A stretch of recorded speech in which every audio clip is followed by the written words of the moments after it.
நீங்க எல்லாரும் இந்த விஷய 100% நம்பலாம். நான் உங்களுக்காக மட்டும்தான் வந்திருக்கிறேன். உங்களுக்காக நன்றி கடன் செலுத்துறதுக்காக மட்டும்தான் வந்திருக்கிறேன்.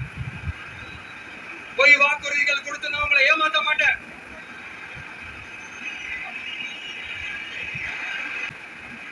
உங்க அண்ணனுக்கு, உங்க தம்பிக்கு, உங்க மகனுக்கு, உங்க பிள்ளைக்கு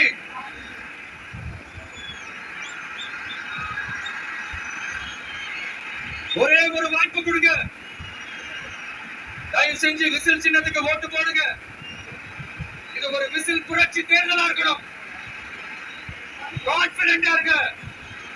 நல்லதே நடக்கும். வெற்றி நிச்சயம், வெற்றி நிச்சயம், வெற்றி நிச்சயம்.